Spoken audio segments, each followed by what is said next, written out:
ఆమెకు ఒక్క చేసుకునే అలవాటు ఉంది పోలే. ఆమె ఏం చేసిందంటే 10,000 15,000 సంపాదించుకొని పెట్టిలో పెట్టి ఆదివారం వచ్చేతలకి మళ్ళీ తొందర ఆమె దేవుడు చల్లిందంటే ఆ లక్షణం మంచి లక్షణం ఆమె ఉంది. ఆదివారం అంటే ఇంటికాడ గబ్బ గబ్బ గబ్బ స్నానం చేసి పొద్దున్న వేసి దేవుడి సన్నిధిలో ఉండి ఆ పనులన్నీ చేస్తాను. దేవుడు అందుకోసం బాగా చక్కగా ఆశీర్వదించాడు. నీ చెబుతాడా రేపు రేపు నుండి చెయ్యి. ఈ పొద్దు విన్నావు కదా, ఇది దేవుని మాట నీ చెప్పడం కాదు, దేవుడే చెప్తాడు. రేపు నుంచే నా చెయ్యి, ఇబ్బంది ఏం లేదు. తెలియక వచ్చినావు ఒక మాట ఉంది, తెలియక తప్పు చేసి దేవుడు క్షమిస్తాడు. తెలిసి తప్పు చేసి క్షమిస్తాడా? క్షమించడు. అందుకనే నువ్వు తెలియక వచ్చినావు కాబట్టి నీకేం ఇబ్బంది లే. ఇకనైనా నువ్వేం చేయాలా? ఆదివారం వచ్చేసరికి 5 గంటలకు లేచి స్నానం చేసి దేవుడి సన్నిధికి రా. దేవుడిని అత్యధికంగా ఆశీర్వదిస్తాడు.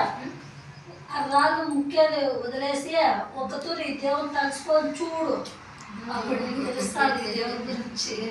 అర్థమైందా? ఆమె ఆ 10,000 15,000 డబ్బులు సంపాదించుకుని పెట్టిలో పెట్టుకుంది. పెట్టిలో పెట్టుకునేటప్పుడు ఏం చేసిందంటే ఆమె జరిగిన సిచ్యువేషన్ అదరాబాద బీగాలు వేసే విషయంలో ఆ బీగాలు వేసి బిగించేవులు ఒక్క స్థితిలో వేసుకుంది. ఒక్క కట్టపడి ఉంటుంది కదా, ఆ కట్టపడిలో ఆ బిగించేవులు కిందికి పోయింది. ఆమె అదరాబాద బైబుల్ తీసుకుని వచ్చి కూర్చొని ప్రార్థన చేసిన ఆరాధన చేసిన వాక్యంలోకి వెళ్ళి నీ ధనం ఎక్కడుంటుందో నీ మనసు అక్కడ ఉంటుందని చెప్పేసరికి ఆ మనిషి ఎక్కడికి పోయింది? ధనం ఇంట్లో పెట్టిలో ధనం మీదకి పోయింది. అవును నేను బీగాలు వేసినా లేదా చదువు చూసుకుంది. బీగాలు ఎక్కడ కనపడలేదు. ఇంకప్పుడు చేస్తాంది, పులుతాంది, అత్త చేస్తాంది. ఏమ్మా అంటే బీగాలు ఏడున్నాయో పోయినాయి పాస్టర్ గారు అంటే. ఇప్పుడు ఆ మనసు ఎక్కడ ఉంది? వాక్యం మీద ఉందా? అక్కడ ఉందా? ఇప్పుడు ఆమె ఎక్కువ ప్రాధాన్యత దేనికి చూపించాలి? డబ్బుకా దేవునికా?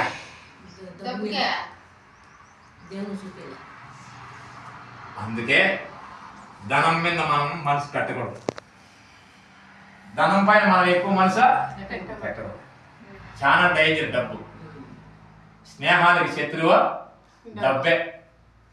బాగా ఆత్మీయంగా ఎదిగేటప్పుడు సంఘంలో వస్తాయి గొడవ దేని ద్వారా అంటే డబ్బు ద్వారా. సంఘంలో వస్తాయి అక్కడక్కడ మేము చూస్తాం వింటున్నాం. ఇప్పుడు ఏ సంఘం మంచి పెద్ద సంఘాల్లో కొట్టాలంటే కారణం దేని ద్వారా అంటే దేవుని సొత్తులు పోగేసి దేవుని కూడా ఖర్చు పెట్టాల్సింది పోయి 4-3 పెద్దలు ఉన్నారంటే ఎవరికి చూసుకుని వాళ్ళకి ఎత్తుకుని వెళ్ళిపోతారు. సంఘం నాశనం అయిపోతారు.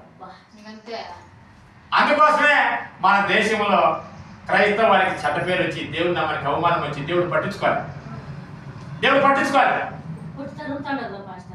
కాబట్టి నేనేం చెబుతానంటే ఈ రోజు ఈ మాటలు విన్న మన మనసు ఎవరి మీద పెట్టాలా? దేవుడి మీద.